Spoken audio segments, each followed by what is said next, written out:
ہر قسم کی حمد و ثنا، مدح و ستائش اللہ وحدہ لا شریک کی بابرکت ذات کے لیے کروڑوں درود و سلام نبی الرحمہ، نبی توبہ، نذیر بشیر سراج منیر محمد الرسول اللہ صلی اللہ علیہ وآلہ وسلم کی ذات مبارکہ پر خطبہ مسنونہ کے بعد قرآن مجید فرقان حمید سورہ النور آیت نمبر 46 آپ کے سامنے تلاوت کی ہے۔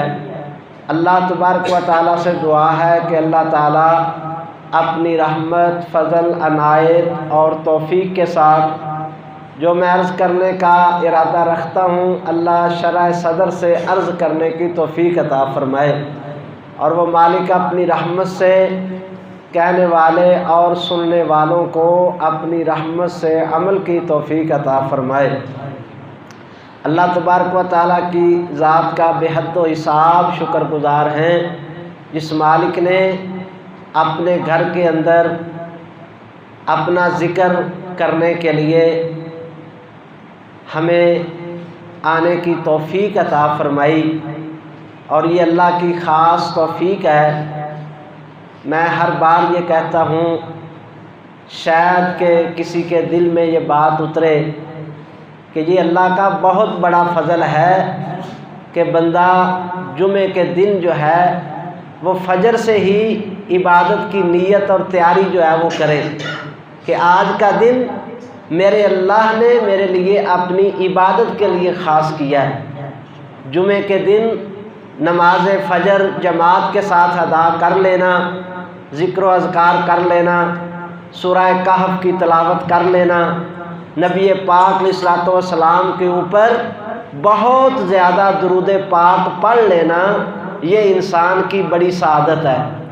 اور پھر نہا کر، کپڑے پہن کر، خوشبو لگا کر، مسواک کر کے بندے کا خطبہ جمعہ سے پہلے آ جانا، یہ اللہ تعالیٰ کی رحمت کی دلیل ہے کہ اللہ کا اس بندے پہ اپنا رحم ہے، اللہ کی رحمت ہے۔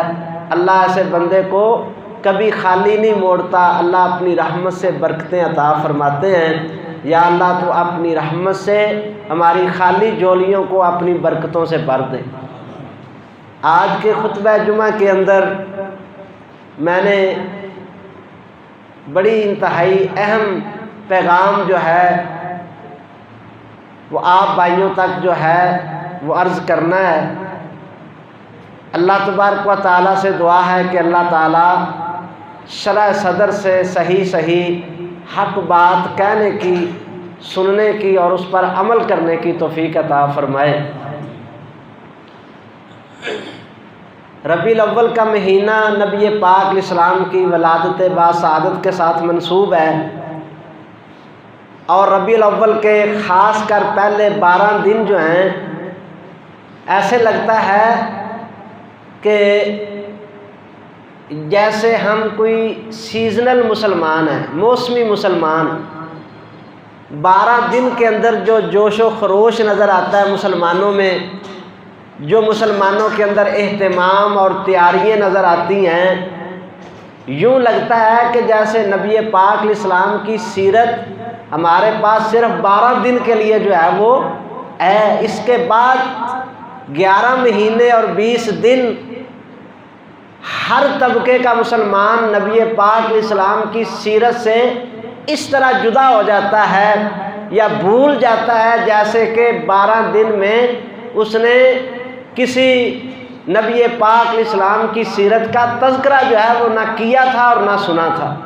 یوں لگتا ہے کہ صرف 12 دن کے لیے ہم جو ہے وہ نبی پاک علیہ السلام کے آنے کی خوشی جو ہے وہ مناتے ہیں۔ لیکن میں جو آج عرض کرنا چاہتا ہوں وہ یہ ہے، سیرت کا حق یہ نہیں ہے 12 دن یا 12 ہفتے، بلکہ میں یہ عرض کرنا چاہتا ہوں کہ 12 مہینے ہر سانس کے ساتھ نبی پاک علیہ السلام کی سیرت کا تذکرہ ہو، آپ کی صورت کا تذکرہ ہو، آپ پر ایمان لانے کے دعوے ہوں، میں صدقے میں واری، حرمت رسول پر جان بھی قربان کا نعرہ ہر سانس کے ساتھ مسلمان لگائے، لیکن اس پیدا کرنے والے رب کی قسم ہے اگر آپ کی اتباع، پیروی، تابعداری، اطاعت نہ کرے تو یہ ہر سانس کے ساتھ اس کا دعویٰ، اس کا لگایا ہوا نعرہ، سیرت کے جلسے اور سیرت النبی سیمینار اور اس کے بعد سیرت کے اوپر اس کے درس و دروس، اس کی محفل میلاد اور سیرت کے نام پہ کتابوں کا شائع کر دینا اور سیرت کو ہے چرچا عام کر دینا گلیوں بازاروں کے اندر، پیدا کرنے والے رب کی قسم ہے اس وقت تک فائدہ نہیں دے سکتا جب تک ہم آپ کی اطاعت نہیں کرتے۔ یہ آپ بات اچھی طرح یہ جملہ ذہن کے اندر رکھ لیں۔ سیرت النبی کا بیان کر دینا، نبی پاک علیہ السلام کی سیرت کا جو ہے وہ آپ کی سیرت کے نام پہ کتابیں شائع کر دینا، لوگوں کو درس و دروس دے دینا، اس سے نبی پاک علیہ السلام کی سیرت کا حق جو ہے وہ ادا نہیں ہوتا۔ کیوں؟ اس لیے کہ کوئی فائدہ نہیں ہے۔ بڑے لوگ آئے آپ کی سیرت بیان کرنے والے، صورت بیان کرنے والے۔ یہ لاہور کے اندر ایک کتاب چھپی ہے، فیصل آباد سے چھپی ہے، سیرت رسول عربی کے نام سے یہ کتاب چھپی ہے۔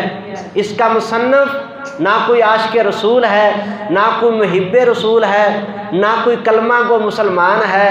اس کتاب کا لکھنے والا رائٹر جو ہے وہ ایک سکھ ہے۔ اس سکھ نے اتنی بڑی کتاب لکھی ہے سیرت رسول عربی صلی اللہ علیہ وآلہ وسلم۔ ہزاروں کی تعداد میں وہ کتاب فیصل آباد سے لاہور سے چھپی ہے، بے شمار لائبریریوں کے اندر پہنچی ہے، بے شمار مسلمانوں نے اس کو پڑھا ہے۔ لیکن دل پہ ہاتھ رکھ کے مجھے بتائیں اس سیرت نبی لکھنے والے اس سکھ رائٹر کو جو ہے وہ ہزاروں لوگوں تک نبی پاک علیہ السلام کی، اور اتنی جامع کتاب ہے، میں ممبر کے اوپر کھڑا ہوں انصاف کے ساتھ یہ تجزیہ کر رہا ہوں کہ بے شمار مسلمانوں کی سیرت پہ لکھی ہوئی کتابوں سے بہت اچھی کتاب ہے، دیانتداری کے ساتھ اس نے لکھی ہے، کسی اس کے اوپر کسی مذہب کا جو ہے رنگ نہیں تھا، کسی فقہ کا رنگ نہیں تھا، کسی مخصوص طبقے کو سامنے رکھ کے اس نے سیرت نہیں لکھی، بلکہ جو نبی پاک علیہ السلام کے اوصاف تھے، کمالات تھے، وہ سارے کے سارے اس نے درج کیے ہیں دیانتداری کے ساتھ، اور اتنی جامع کتاب۔ لیکن آپ مجھے یہ بتائیے اس کو کوئی فائدہ ہوگا اس کتاب کے لکھنے سے؟ ہزاروں لوگوں کے پڑھنے سے اس کو کوئی اس کا ثواب ہوگا؟ ہرگز نہیں ہوگا۔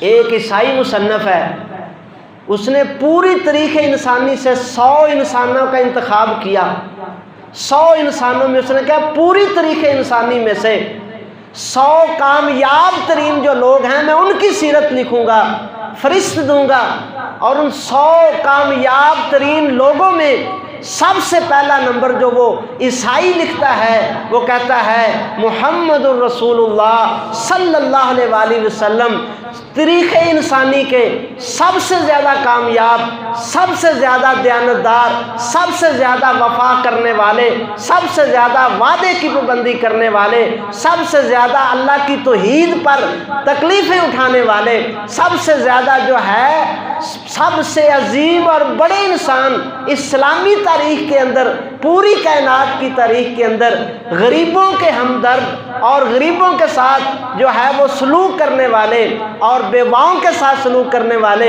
اور لوگوں کا خیال رکھنے والے اور اللہ کی توحید پر کام کرنے والے، کہتا ہے نہ چشم آسمان نے ایسا بچہ دیکھا ہے، نہ ایسا فرد جو ہے وہ پیدا ہوا ہے اور نہ پیدا ہو سکے گا۔ یہ ایک عیسائی کے جملے۔ اب مجھے بتائیے اس نے سیرت بیان کرنے کا حق ادا کیا ہے یا نہیں کیا؟ اس نے کس قدر سیرت کو بیان کیا ہے؟ اس نے پوری انسانی تاریخ میں سے سب سے بڑا تسلیم کیا ہے تو محمد رسول اللہ صلی اللہ علیہ وآلہ وسلم کو کیا ہے۔ لیکن مجھے بتائیے اس کا یہ سیرت بیان کرنا، سیرت لکھنا، آپ کو سب سے بڑا ماننا، تسلیم کرنا، کیا اس کو کوئی فائدہ دے گا؟ ہرگز اس کو کوئی فائدہ نہیں دے گا۔ تو میں عرض کیا کرنا چاہتا ہوں، آئیے آپ سوشل میڈیا کا دور ہے، آپ نیٹ پہ جائیے دیکھیے، میں نے کئی ہندو جوگیوں کی تقریریں سنی ہیں۔ ہندو جوگی ہے، ہندو جوگیوں والا لباس پہنا ہوا ہے، اور ہندوؤں کی محفل ہے، مجلس ہے، اس کے اندر وہ سیرت بیان کر رہا ہے، تو محمد رسول اللہ صلی اللہ علیہ وسلم یہ بیان کرنے والے اور سننے والے کو کوئی فائدہ ہو جائے گا سیرت کا؟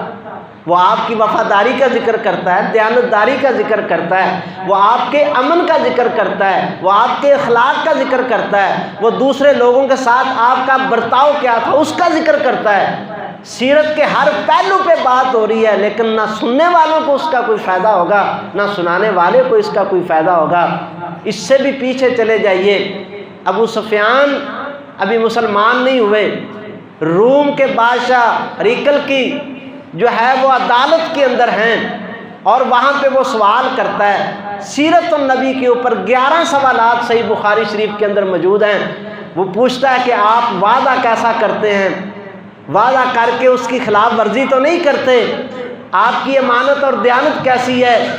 آپ کے متعلق 11، آپ کی سیرت کے متعلق 11 سوالات کرتا ہے، اور ابو سفیان اس کو جواب دیتا ہے۔ اللہ اکبر کبیرہ، وہ وہاں پہ کھڑا ہو کے کیا کہتا ہے، اے ابو سفیان، اگر تو جس طرح بیان کرتا ہے کہ وہ نبی سچا بھی ہے، کبھی جھوٹ نہیں بولا، امانت میں خیانت نہیں کی، وعدے کے اندر کبھی انہوں نے جو ہے خلاف ورزی نہیں کی، غریبوں یتیموں کے ساتھ اچھا سلوک کرتے ہیں، نماز کا حکم دیتے ہیں، صدقہ و زکوٰۃ کا حکم دیتے ہیں، فرمایا اگر تو جس طرح کہہ رہا ہے اگر اسی طرح ہے، فَسَيَمْلِكُ مَوْضَعَ قَدَمَيَّ هَاتَيْنِ، تو کہتا ہے کہ میں تمہیں یہ بتا دوں اس سے سچا اور کوئی نبی نہیں ہے، اور ان قریب میرے اس تخت و تاج کا بھی وہ بادشاہ ہوگا۔ یہ روم کا بادشاہ اقرار کر رہا ہے۔ سیرت بیان کی ہے یا نہیں کی؟ آپ کے حسن کو مانا، آپ کے جمال کو مانا، آپ کی ایمانت صداقت کو مانا، آپ کی ہر خوبی کو مانا، اور آپ کو سچا ہونا بھی مانا، اور یہ بھی کہا کہ میرے اس تخت و تاج کے بادشاہ بھی آپ بن جائیں گے۔ اس کے باوجود کہاں پہ سیرت اس نے بیان کی؟ گلیوں بازاروں کے اندر، مساجد کے اندر، نماز پڑھنے والوں کے سامنے، روم کی پارلیمنٹ کے اندر، روم کی پارلیمنٹ کے اندر نبی پاک علیہ السلام کی سیرت بیان کی اس نے۔ لیکن کیا کہتا ہے، لفظ بھی آپ سماعت فرمائیں، الکم فلاح و رشد، او تم کامیاب ہونا چاہتے ہو، ہدایت پانا چاہتے ہو، اس پیغمبر کی اطاعت کر لو، تمہاری سلطنت بھی بچے گی، رشد و ہدایت بھی ملے گی، اور تم کامیاب بھی ہو جاؤ گے۔ لیکن پارلیمنٹ والے نہیں مانتے، یہ اپنی حکومت بچانے کے لیے پھر یہ بھی اپنے ایمان کا اظہار نہیں کرتا کہ اگر میں نے کہا کہ میں تو مانتا ہوں، میں تو اطاعت کرتا ہوں تو میری حکومت جائے گی۔ قربان کر دیا اس نے آپ کی اطاعت کے اوپر، سیرت کو مانتا تھا، صورت کو مانتا تھا، اقرار بھی کرتا تھا، آپ کے سچے ہونے کا وعدہ بھی تھا، اور آپ کو سچا جانتا بھی تھا، آپ کی اطاعت کرنا بھی چاہتا تھا، لیکن کیا ہوا، ڈر گیا اپنے قبیلے سے، برادری سے، اپنے ملک سے، اپنے مشیروں سے، اطاعت نہیں کی۔ اس کو کوئی فائدہ ہوا؟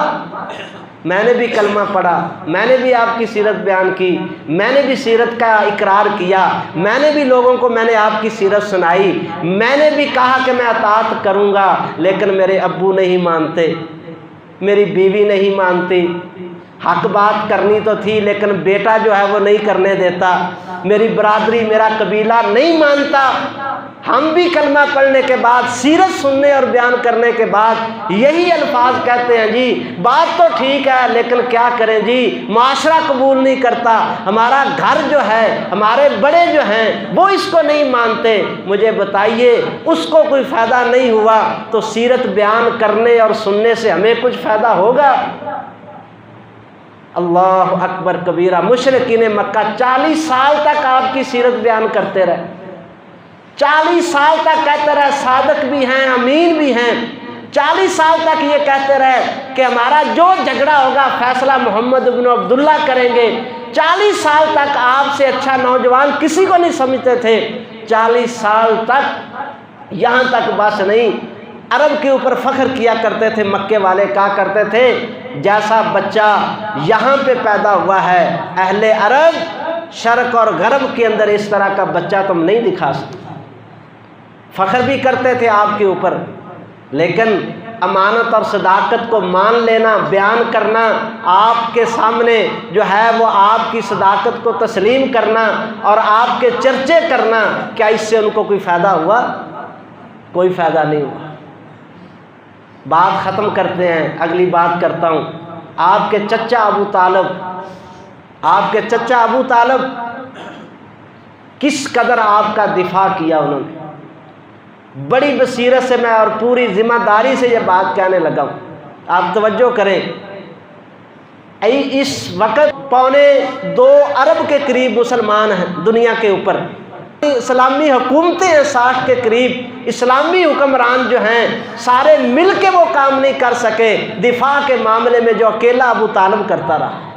اتنا دفاع کیا۔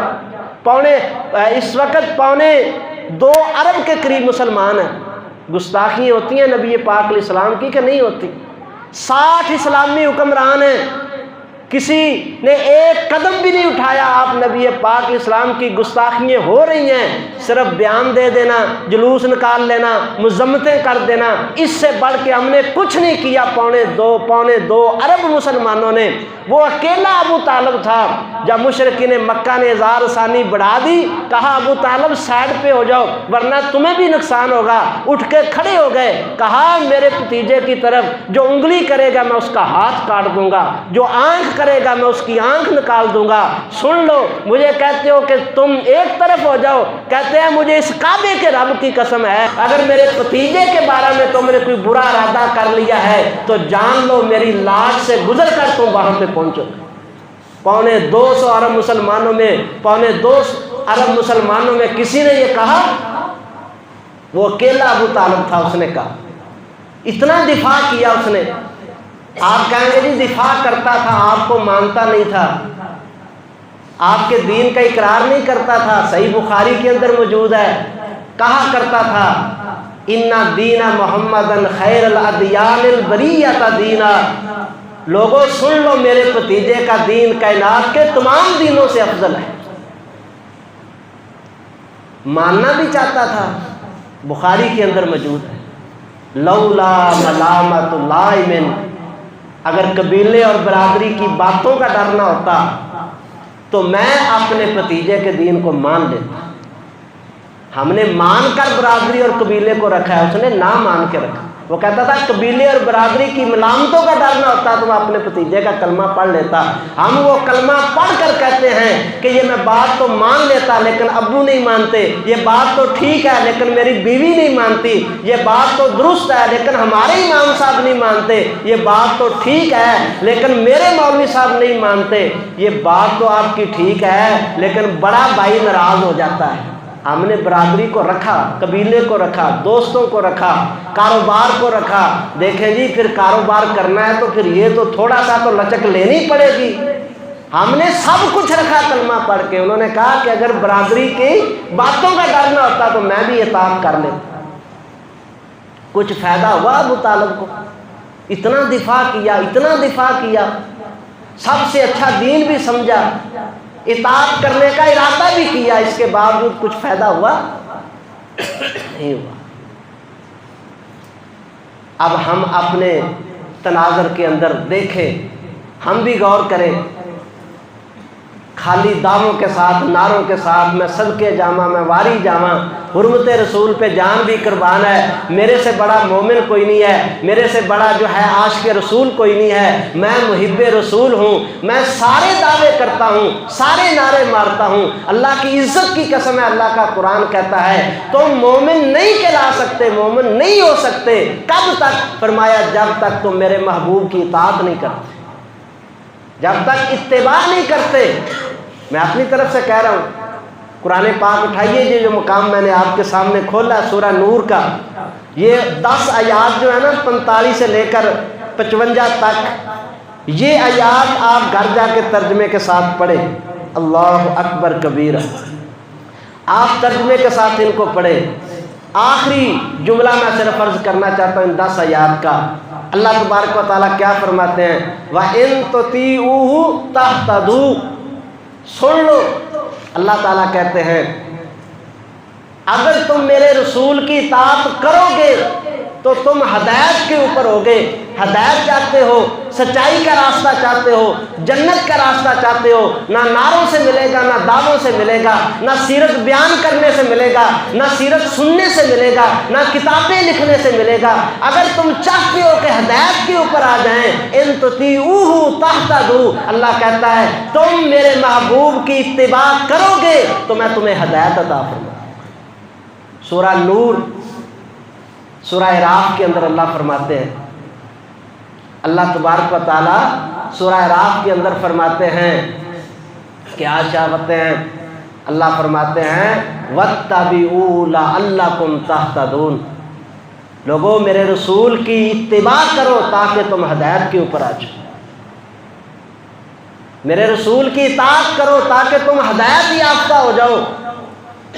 سورہ آل عمران کے اندر اللہ نے کیا فرمایا؟ قُلْ إِن كُنتُمْ تُحِبُّونَ اللَّهَ فَاتَّبِعُونِي يُحْبِبْكُمُ اللَّهُ، تم اللہ کی محبت کو پانا چاہتے ہو، تم یہ چاہتے ہو کہ اللہ تم سے محبت کرے، تو پھر کیسے ہوگا؟ فَاتَّبِعُونِی، فرمایا میرے رسول کی اتباع تم کر لو، میں تمہارے ساتھ محبت کروں گا، میں تمہیں اپنا محبوب بنا لوں گا اور میں تمہاری زندگی کے گناہوں کو معاف کر دوں۔ میرے نبی کی فَاتَّبِعُونِی اتباع کرنی ہے۔ کسی جگہ پہ اللہ نے نہیں کہا کہ میرے نبی کی محبت کا دعویٰ کرو، میرے رسول کی محبت کے نعرے لگاؤ، میرے رسول کی پیدائش کے اوپر تم جو ہے وہ جھنڈیاں لگا لو، لائٹیں لگا لو، عمارتوں کو سجا لو، بس تمہارے لیے اتنا ہی کافی ہے، تم ہدایت یافتہ ہو۔ اللہ کی عزت کی قسم ہے پورے قرآن میں ایک حرف بھی اس طرح کا نہیں ہے کہ تم صرف خوشی منا لو تم ہدایت کے اوپر ہو جاؤ گے۔ اللہ فرماتا ہے اگر ہدایت پہ آنا ہے تو میرے رسول کی اتباع کرنی پڑے گی۔ وَمَا أَرْسَلْنَا مِن رَّسُولٍ إِلَّا لِيُطَاعَ بِإِذْنِ اللَّهِ، اللہ کا قرآن کہتا ہے ہم نے تو رسول بھیجا ہی اسی لیے ہے کہ ان کے پیچھے چلو، تم ان کی اتباع کرو، اور کوئی مقصد ہی نہیں ہے رسول کے آنے کا۔ اللہ اکبر کبیرہ، اگر ہدایت نہیں ہے ہمارے پاس، اتباع نہیں ہے، تو پھر اس کے مخالف کیا ہے ہمارے پاس؟ ہدایت کا متضاد کیا ہوتا ہے جی؟ گمراہی ہوتی ہے۔ اس کا مطلب یہ ہے کہ اگر ہم اتباع نہیں کر رہے، ہدایت کے اوپر نہیں ہیں، تو پھر ہمارے پاس کیا ہے؟ پھر ہمارے پاس کیا ہے سوائے گمراہی کے؟ کچھ بھی نہیں ہے۔ آپ مانے یا نہ مانے، میں تسلیم کروں یا نہ کروں، حقیقت یہی ہے، کیونکہ میں نہیں بیان کر رہا کہ میں سمجھے کہ میں نے ایک متضاد لفظ پکڑ لیا اور آپ کو گمراہی کا فتویٰ آپ کے اوپر لگا دیا ہے۔ اللہ کا قرآن کہتا ہے وَمَن يَعْصِ اللَّهَ وَرَسُولَهُ فَقَدْ ضَلَّ ضَلَالًا مُبِينًا، لوگوں سن لو، جس نے میرے رسول کی نافرمانی کی، جس نے میری نافرمانی کی، فَقَدْ ضَلَّ ضَلَالًا مُبِينًا، وہ گمراہ ہو گیا اور کائنات کے اندر اس کی گمراہی میں کوئی شک نہیں ہوگا۔ جس نے میرے رسول کے دامن کو چھوڑ دیا وہ گمراہ ہو گیا، فقد ضل ضلالا مبینا، وہ واضح گمراہ ہو گیا، اس کی گمراہی میں شک بھی نہیں کیا جا سکتا۔ اللہ اکبر کبیرہ۔ اب ہمیں جائزہ لینا اپنی زندگیوں کا کہ صرف نام اپنا رکھ لینا اہل سنت، اہل حدیث، عاشق رسول، محب رسول، اور 10-12 دن جو ہے وہ خوب آپ کے چرچے کر لینے، جلسے کرا لینے، سیمینار، سیرت النبی سیمینار جو ہیں وہ منعقد کر لینے، اور محفل میلاد جو ہے اس کا انعقاد کر لینا، بس یہی کافی ہے۔ قرآن کہتا ہے ان تطیعوا تہتدوا، اگر تم ان کی اطاعت کرو گے، اتباع کرو گے تو تم ہدایت کے اوپر آؤ گے۔ 2.25 ارب مسلمان کیوں ذلیل ہیں؟ اس لیے ذلیل ہیں کہ اطاعت نہیں ہے، تابع داری نہیں ہے، نعرے ہیں، وعدے ہیں، دعوے ہیں، سب کچھ ہے، لیکن نبی پاک علیہ السلام کی اتباع جو ہے وہ نہیں ہے۔ اللہ تعالیٰ نے واضح طور پر قرآن پاک کے اندر فرمایا فَلَا وَرَبِّكَ لَا يُؤْمِنُونَ حَتَّىٰ يُحَكِّمُوكَ فِيمَا شَجَرَ بَيْنَهُمْ۔ حضرت زبیر رضی اللہ تعالیٰ، صحیح بخاری شریف کے اندر واقعہ موجود ہے کل ہی میں یہ حدیث پڑھا رہا تھا، نبی پاک علیہ السلام کے پاس آپ کے پھوپھی زاد حضرت زبیر اور ایک انصاری صحابی، دونوں کا جھگڑا ہے، پانی لگانے کے مسئلے میں جھگڑا ہے۔ حضرت زبیر رضی اللہ تعالیٰ عنہ کی زمین پہلے آتی ہے، انصاری کی زمین اس کے ساتھ بعد میں آتی ہے۔ جس طرف سے پانی آتا ہے حضرت زبیر کی زمین پہلے آتی ہے، انصاری کی زمین بعد میں آتی ہے۔ انصاری کہتا ہے کہ پہلے پانی میں لگاؤں گا بعد میں تم لگانا، وہ کہتے ہیں پہلے زمین میری آتی ہے تو پانی میں لگاؤں گا بعد میں تم لگانا۔ جھگڑا پڑ گیا، کہا چلو رسول اللہ صلی اللہ علیہ وسلم سے فیصلہ کروا لیتے۔ نبی پاک علیہ السلام کی عدالت میں آ گئے، آپ نے فیصلہ کیا، آپ نے کہا زبیر تم اس طرح کرو، اپنی زمین کو سیراب کر لو تھوڑا بہتا، تو باقی پانی جو ہے نا وہ اپنے بھائی کی زمین کی طرف چھوڑ دینا۔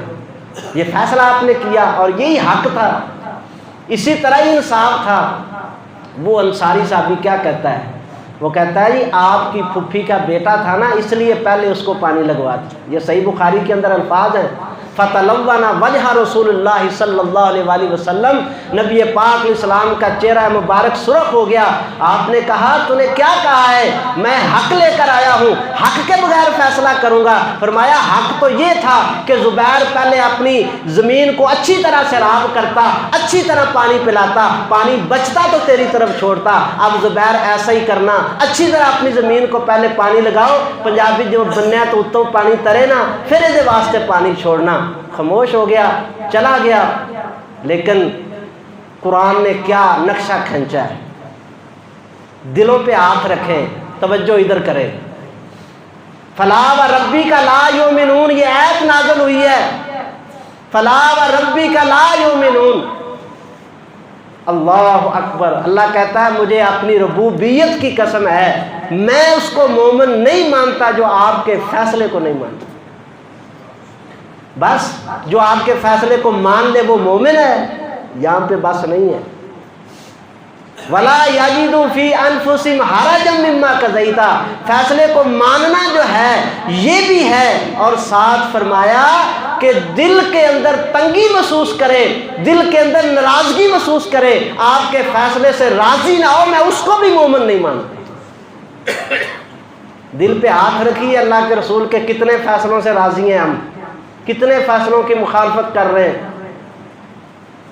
فلا و ربی کا لا یؤمنون، اللہ کا قرآن ہے، اس کے بعد کس چیز سے ہدایت لینی ہے؟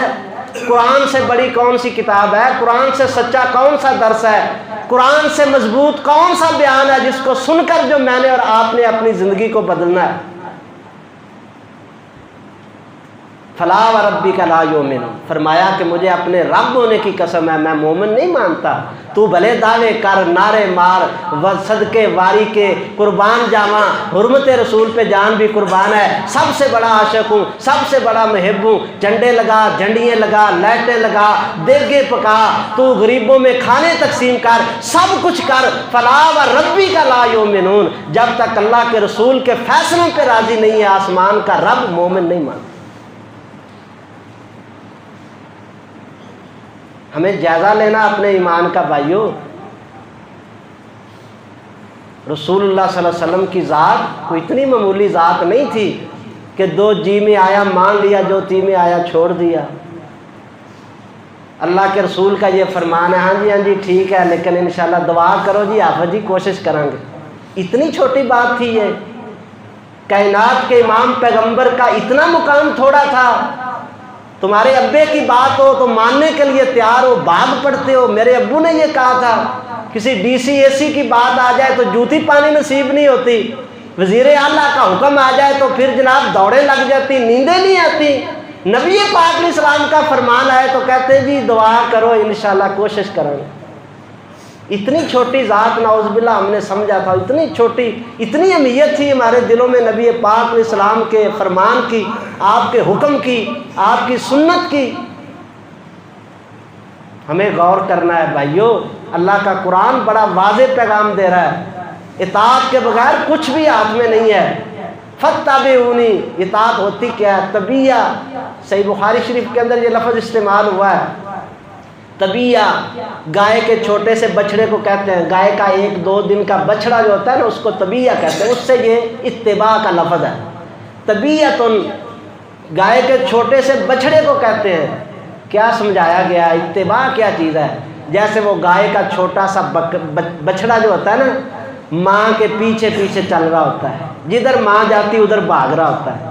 یہ بات سمجھائیے، اتباع اس چیز کا نام ہے کہ تمہارا گھر کا مسئلہ ہو، باہر کا مسئلہ ہو، کاروبار کا مسئلہ ہو، سیاست کا مسئلہ ہو، تمہاری عدالت کا مسئلہ ہو، تمہاری تعلیم کا مسئلہ ہو، تمہاری معاشرتی زندگی ہو، تمہاری معاشی زندگی ہو، تم نے نبی پاک علیہ السلام کے پیچھے پیچھے چلنا ہے۔ یہ اتباع ہے، نبی پاک علیہ السلام کے فیصلوں کو ماننا ہے، یہ اتباع ہے۔ اللہ کی قسم کسی کی دل آزاری نہیں ہے۔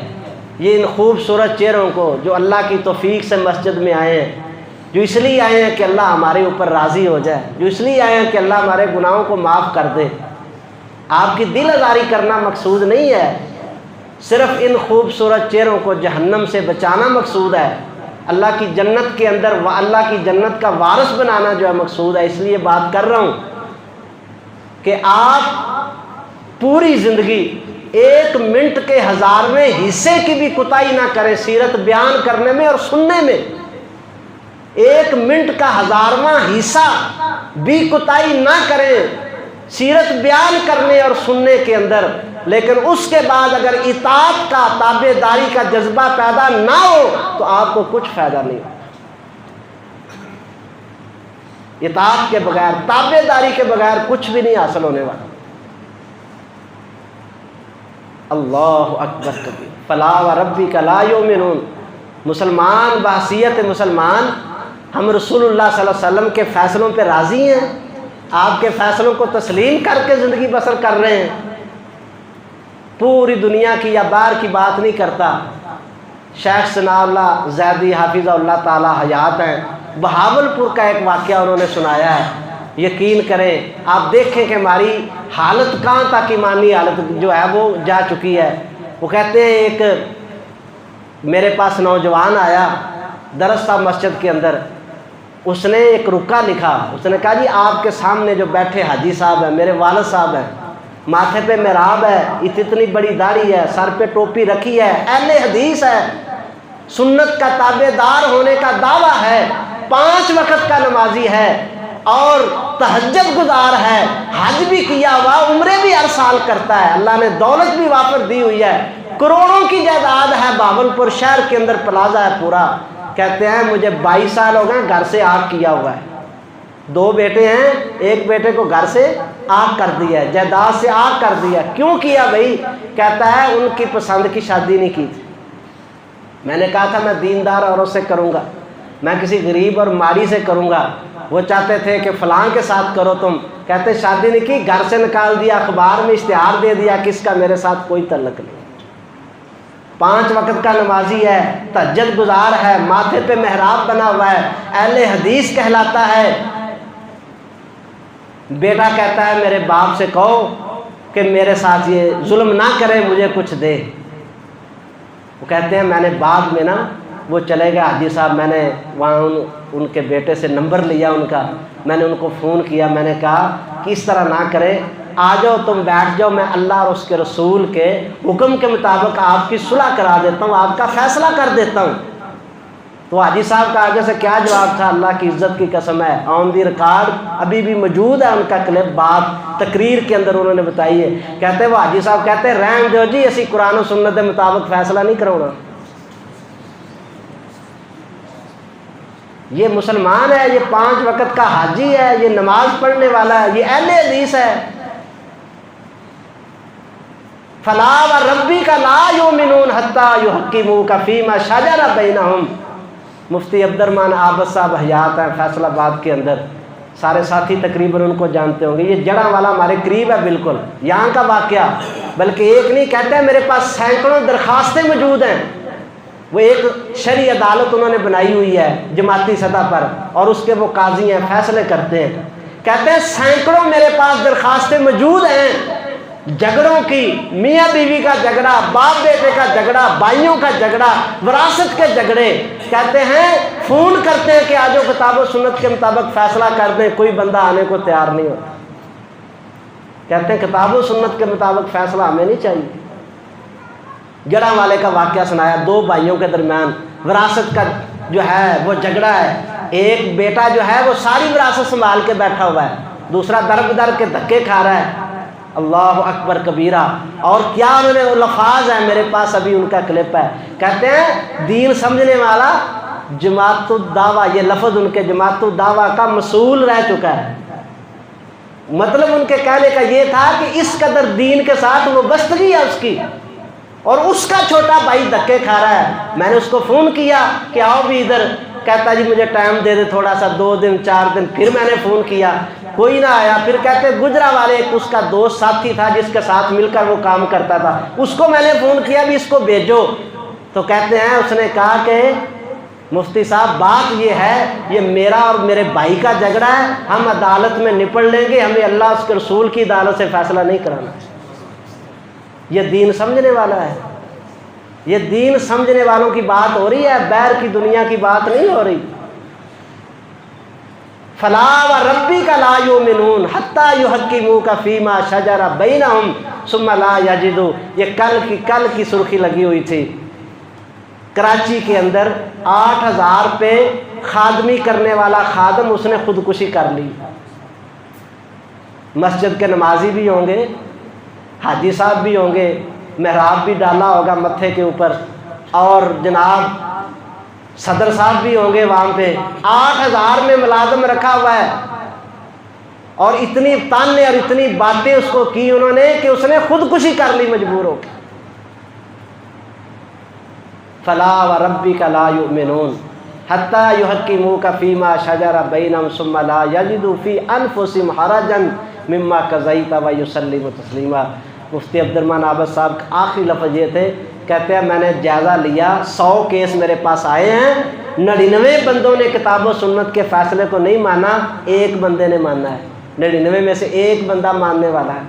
اس کا بھی واقعہ سنایا، بھائی کے ساتھ جھگڑا تھا وراثت کا، میں نے اس کو سمجھایا اللہ سے ڈر جاؤ، یہ تمہارا حق نہیں ہے، دے دو، کیوں جہنم اپنے پیٹ میں پال رہے ہو، کیوں آگ کے انگارے کھا رہے ہو، کل نبی پاک علیہ السلام سے شفاعت نہیں کرانی۔ میں نے اس کو سمجھایا، کہتے اللہ کی قسم اس نے پراڈو گاڑی پہ آیا تھا، وہی چابی اس نے اپنے بھائی کو دے دی، یہ تم رکھ لو، میں بس پہ جاؤں گا اور باقی جتنا بنے گا صاحب بن کے میں سارا کچھ تجھے دے دوں۔